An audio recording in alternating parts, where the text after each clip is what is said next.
Não sei se a Lula tivesse ficado viva, mas... E a crítica, só para fechar, que talvez você vai... E a crítica justamente dessa glamorização?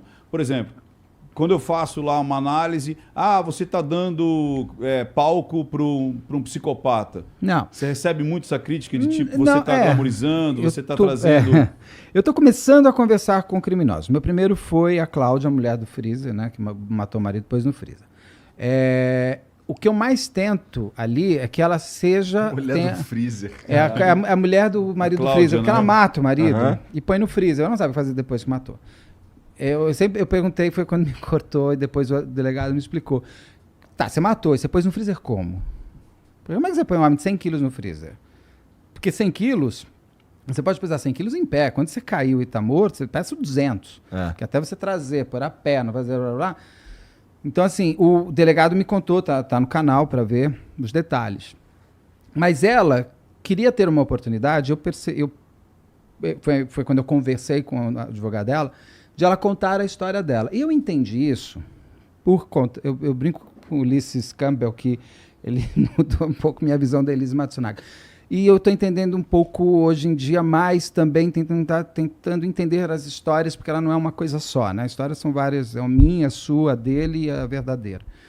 No caso dela, se você pegar histórias paralelas, como a da própria Elise Matsunaga, ela só foi contar a história dela agora na série da Netflix. E o próprio livro do Ulisses, o livro dele não é um passapano de jeito nenhum para Elise Matsunaga, mas ele te conta a história dela. E quando você termina de ler, você fala, opa... Ela não é só uma mulher que matou o marido, esquartejou e jogou. Do nada, né? Até que ponto você cria o seu assassino? Uhum. Até que ponto você também é responsável pelo destino que você vai ter? Não estou falando de Maníaco do Parque, que também para mim é sempre impressionante como ele conseguia convencer as meninas a irem até lá, mas daí a gente pode entrar porque é autoestima e tal. Então, no caso dela, eu quis ouvir. Eu não tive tempo de edição, senão tirava até umas caras que eu faço, porque é natural meu de fazer você, me conectar a você. Sim. Então, porque o que eu queria é que ela confessasse o crime. Não tinha ali nenhuma garantia que ela fosse confessar. Eu não sabia que ela ia confessar. Ela ia contar a história dela. Ela podia chegar ali e falar, eu não matei. Porque você tinha que provar que ela matou. E ela confessa. Então... Até me perdi um pouco na tua pergunta, mas da glamorização. Da glamorização. Então, já falou assim, você está glamorizando. Não estou glamorizando, eu estou permitindo que ela conte a história dela. Por quê? Você, muitas vezes, ouve só a história, principalmente quando é de uma mulher que mata o marido, não estou defendendo nada, mas é uma real, é tudo muito homem falando da história dela, né? É o delegado, é o promotor, é o perito, é o legista. Então, até o advogado dela. Então, é tudo uma narrativa masculina que eu fui percebendo que depois que eu entrevistei primeiro ela e depois os outros, eu falei, pô, mas tem mesmo. Ela dizia que ela apanhava do marido. Não existe nenhuma prova disso e tal. Mas ela tem um boletim de ocorrência de agressão. Mas foi uma vez só.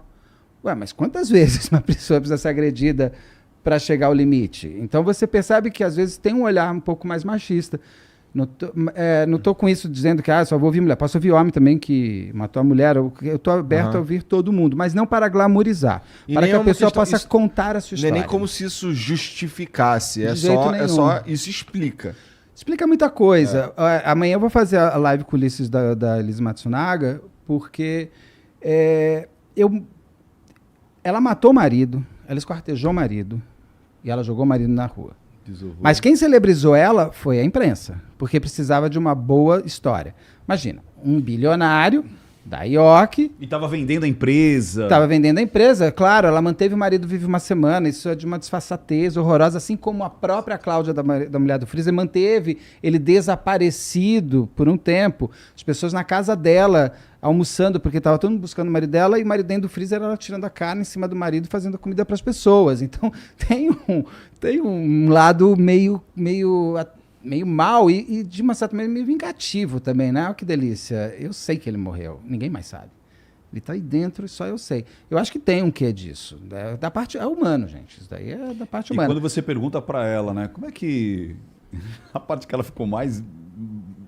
porque eu fiz análise da sua entrevista. Eu vi tudo. E foi bem legal quando você pergunta para ela, tá, mas como é que você coloca ele dentro do freezer? Ela, Daí todo mundo fala, ela olha para o advogado. Sim, ela estava com o advogado frente dela. No momento nenhum eu falei que não. No momento nenhum eu liguei para ela e falei assim, oi amor, vai numa sala enquanto conversa comigo. E ali você trucou ela. Ela estava buscando, ela ia se entregar no dia seguinte. Então, claro que tem um advogado dela, mas todo bandido, todo réu, todo assassino, todo mundo que precisa, que a lei está contra ele, tem um advogado. Tem um advogado. É meio óbvio, gente. Claro. Quem achou também que ela estava onde? Ela estava sendo procurada.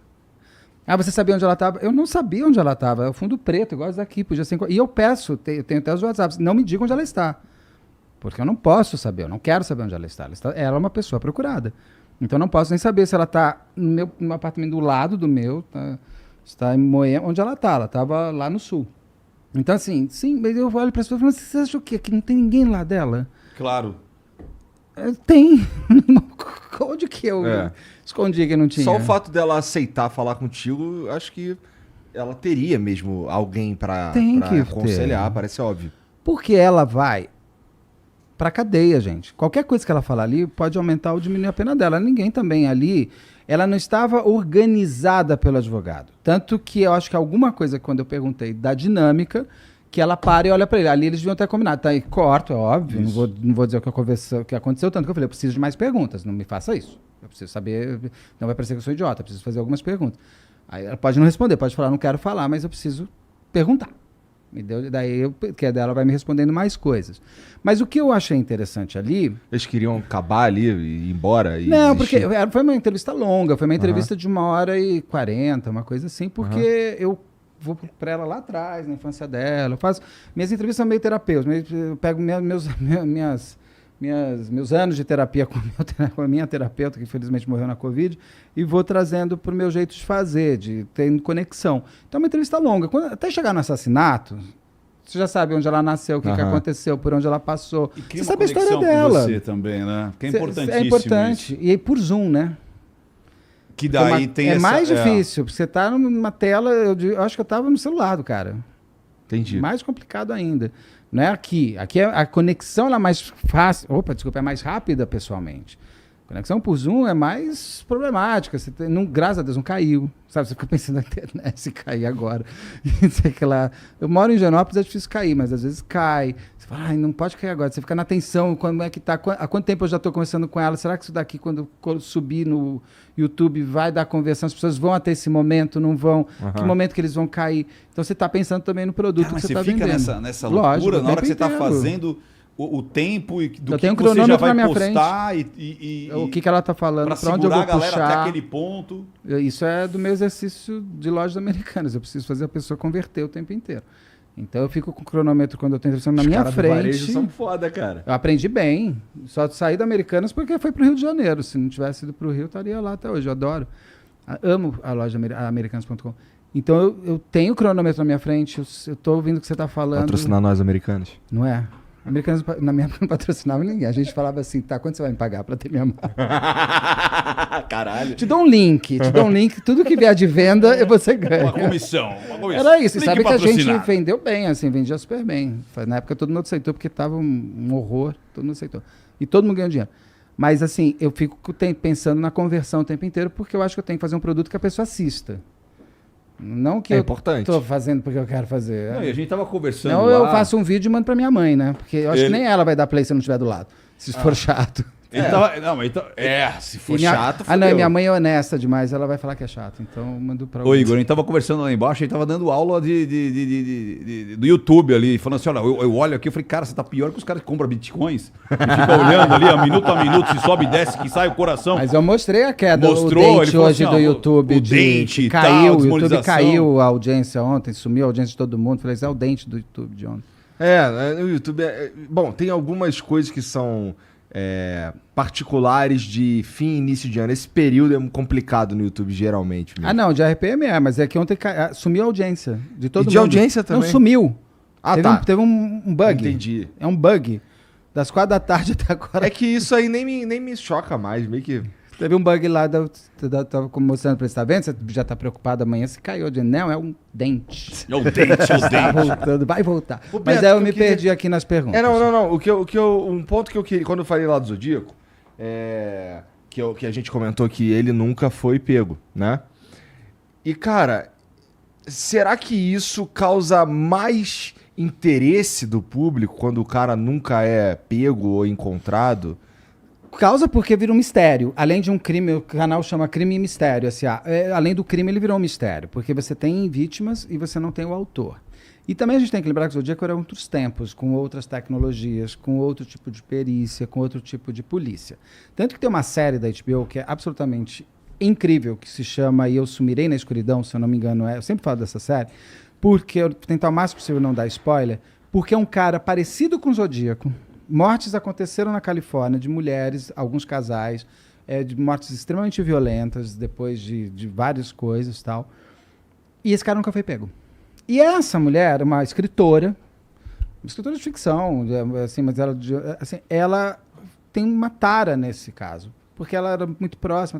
Ela resolve, vou pegar esse cold case, que é o famoso cold case. Vou pegar esse caso que não teve solução e vou atrás. E ela bate na porta do delegado de um dos casos e fala, deixa eu ver o inquérito. Ele fala, putz, esse inquérito é de 70. Ela fala, mas tudo bem. Aí ele dá o inquérito. Ela começa a pesquisar e ela conseguiu fazer toda a ligação de crimes que eram investigados independentes. E ela consegue, porque isso é um dos problemas. Você tem um serial killer agindo, mas estão sendo investigados independentemente. Você não tem, nos Estados Unidos já tem, mas no Brasil você não tem um banco de assinaturas, de uma série de coisas. O modus operandi. O modus operandi é assinatura, principalmente, né? Porque é a assinatura que entrega o serial killer. E ela consegue criar, são mais de 17 ou 20 mortes que ela consegue fazer. E eu não vou contar o resto, porque a série tem um desenrolar, os últimos 2 episódios, que quando aconteceu, foi mais forte pra mim do que o Game of Thrones, quando o Robert lá morreu de facada. É true crime mesmo? É true crime. Eu gritava, falei, não é possível que isso aconteceu. Ela não aconteceu isso com ela. E aí você vê até o final da série a história dela e dele, e do assassino. O cruzamento que tem dos dois. Então, ela desvendou, através da tecnologia de hoje, ela desvenda o caso. E, principalmente, em cima do desejo dela de conseguir chegar até esse autor. E ela vai conseguir de umas 500 coisas. Era um cold case. Talvez ela poderia, quem assistir a série vai entender por que eu estou falando esse verbo, ter feito um parte 2 e descoberto o Zodíaco. Porque o caso nos Estados Unidos tem umas associações de cold case, de tentar encontrar os autores de casos não resolvidos. No Brasil não tem ainda, é uma coisa que eu gostaria de participar. Porque você tem tecnologias muito legais hoje em dia. Tipo, você já chegou numa das suas entrevistas perceber algo que não tinha no inquérito? Você Várias vezes. Putz, aqui pesquei algo que... Muitas vezes, mas muitas vezes. Mas muitas. E coisas que estão no inquérito estão esquisitas. Isso também acontece muito também. Tem investigações... O que quer dizer esquisita? Mas esse laudo está mostrando quem? Mas peraí, não estou entendendo esse laudo. O que esse laudo está me dizendo? Não, esse laudo tem coisas, tem. Você tem, às vezes, narrativas que são também organizadas para... Um bom investigador, um bom delegado, ele abre todas as portas de investigação. E vai fechando as portas para ficar numa só. O problema é quando você pega delegado que quer pegar você. É você que matou. Então, a partir de agora, o caso da Rua Cuba da vida. Claro, tem uma série de coisas ali, de detalhes estranhos, mas o delegado quis botar o Jorginho na história. Entendeu? A história do Jorginho parece muito... lógico, suas devidas Não estou dizendo que ele não matou, hein? Sim. Eu fiz o caso da Rua Cuba pro canal, as pessoas dizem, eu não estou dizendo que ele não matou. Eu só estou dizendo... Você fez? Eu fiz comentado, né? Em cima das coisas que eu vi tudo. Aí eu conto a história, porque tem vários formatos, um é o que eu conto. Mas eu conto não narrado. Eu conto como eu estou falando para você, contando a história. Existem inconsistências na investigação. A investigação não foi bem feita. Tem jornalista que defende. Eu já vi muitas investigações bem feitas. Você acha que teve contaminação? Que nem no O.J. Simpson, muita gente fala que teve contaminações. Não, o O.J. Simpson, eu não entendi aquela luva porque que não entrou. Mas é óbvio que foi ele, né? Sim. É óbvio que foi ele, é a pior coisa que você pode falar. Esse é o problema. Às vezes é tão óbvio que a pessoa acaba